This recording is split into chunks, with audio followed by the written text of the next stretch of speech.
Hey everyone, welcome back to the Explainer. Okay, I am seriously pumped for this one. Today, we're putting your anatomy knowledge to the ultimate test with a 10-question digestive system challenge. But listen, this isn't just your standard run-of-the-mill quiz. We are specifically hunting down the biggest, sneakiest exam traps that trip up students every single year. So here's how this is going to work. I'm going to hit you with 10 rapid-fire questions. You'll have exactly 5 seconds to lock in your answer for each one before I reveal the correct choice and break down the science. All right, get ready, stay sharp, and let's jump right into this. All right, question number 1. Food has just left your mouth and is traveling down. What is the correct length of the human esophagus, and does any digestion occur there? Is it A, about 15 centimeters and starch digestion occurs there? B, about 25 centimeters and no digestion occurs there? C, about 1.5 meters and protein digestion occurs there? Or D, about 2.5 meters and fat digestion occurs there? Your 5-second thinking timer starts right now. 5, 4, 3, 2, 1, lock it in. Bam! The correct answer is B. Now, if you guessed 1.5 meters, you just fell right into our very first trap. 1.5 meters is actually closer to the length of your entire large intestine. The esophagus is really only about 25 centimeters long. But here is the absolute crucial takeaway. Zero active digestion happens here. I know it's tempting because salivary amylase mixes with your food in the mouth, but the esophagus itself, it's literally just a muscular transport tube. It uses that wave-like motion, peristalsis, to push food down, and the action of that salivary amylase actually grinds to a halt once it hits the highly acidic environment of the stomach. Moving right along to question 2. And listen up, because this is arguably the single most common mistake folks make on exams.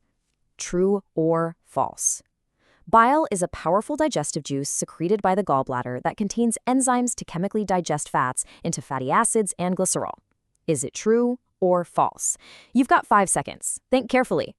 And time is up. The answer is false. Yeah, this is a massive double trap. First off, bile is manufactured in the liver, not the gallbladder. The gallbladder is literally just the storage warehouse. But the really crucial point here is that bile contains absolutely no enzymes, zero.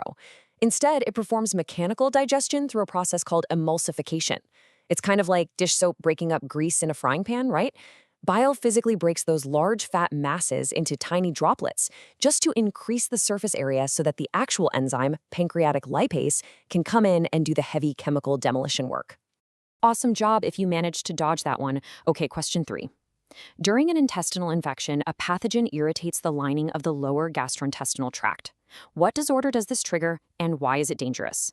A, constipation, because excessive water is absorbed.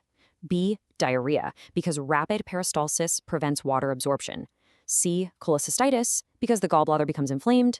Or D, gastric ulcer, because the stomach lining is destroyed. Take 5 seconds to diagnose this one. The correct answer is B, diarrhea.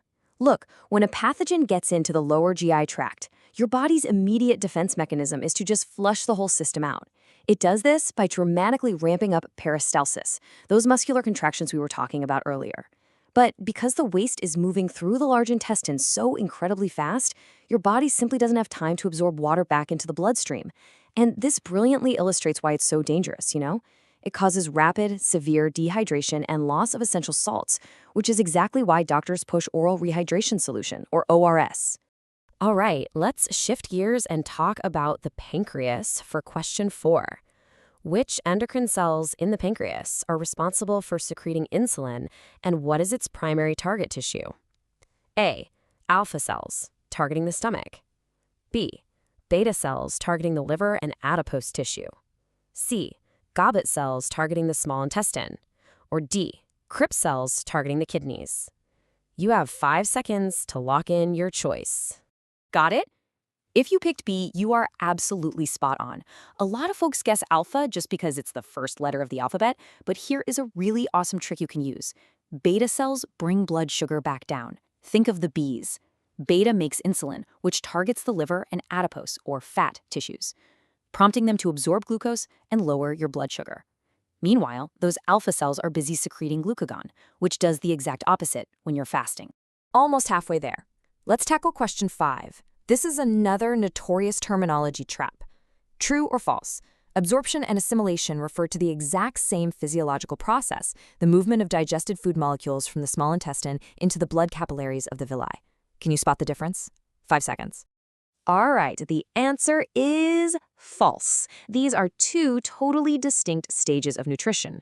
Think of absorption as the delivery truck. It's just the physical crossing of nutrients across the villi walls and into the blood capillaries. But assimilation, that is the assembly phase. Assimilation happens after delivery, when your body cells actually open the package, take up those nutrients from the blood, and use them to build new protoplasm, repair tissues, or generate energy.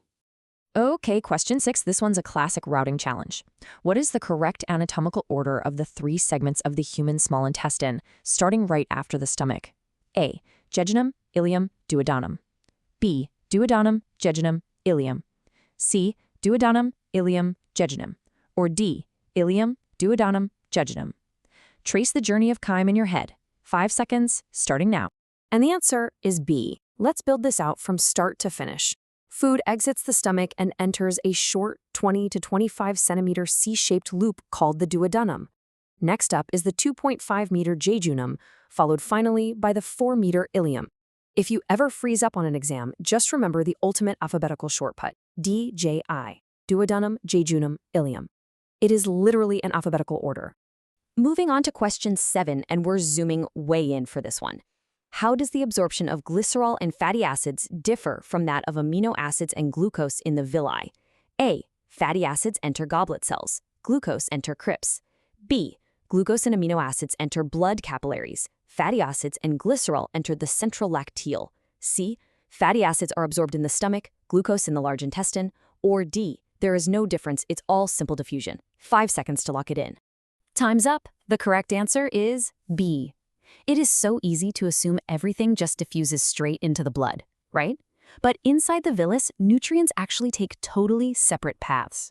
Water-soluble nutrients like glucose and amino acids take the public highway, the blood capillaries, leading straight to the liver. But large, fat-soluble molecules like glycerol and fatty acids, they actually get a VIP private lane down the center of the villus called the central lacteal, which is part of your lymphatic system. Question 8 coming in hot. We are testing your knowledge of chemical environments here. True or false? The inactive enzyme pepsinogen is activated into pepsin by the alkaline secretions of the salivary glands. Is that true or false? 5 seconds on the clock. And that is a hard false. In fact, it's the exact opposite.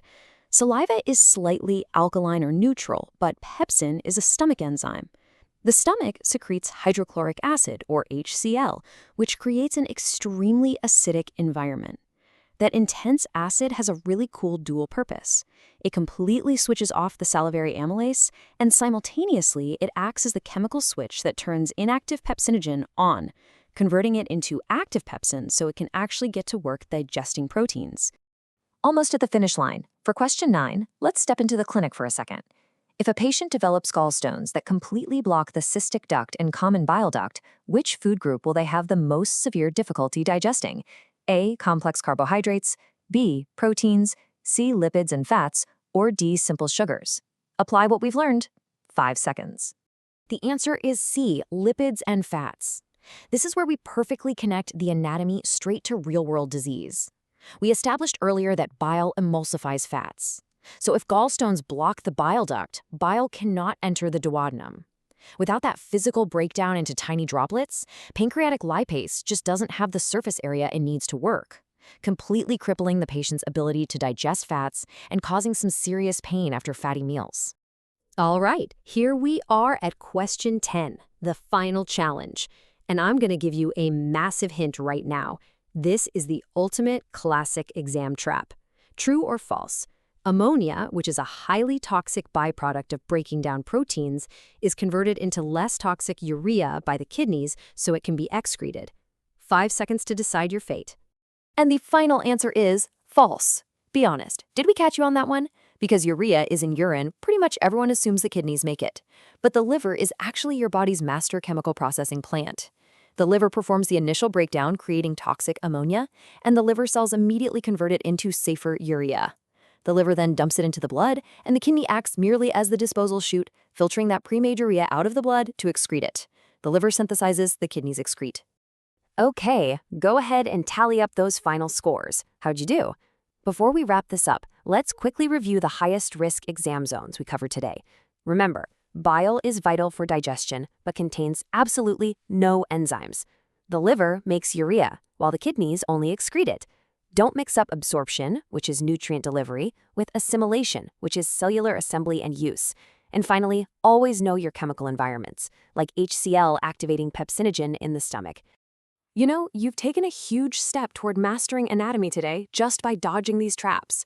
It's really amazing to realize that your digestive tract isn't just a simple tube. It is a highly coordinated chemical processing plant where every single organ, enzyme, and pH level has a specialized life-saving role. If you found this explainer helpful and you want to keep crushing your science goals, please hit that subscribe button for more interactive explainers just like this one. And hey, I want to hear from you. Which of these 10 exam traps surprised you the most? Drop a comment below, and I'll catch you in the next explainer.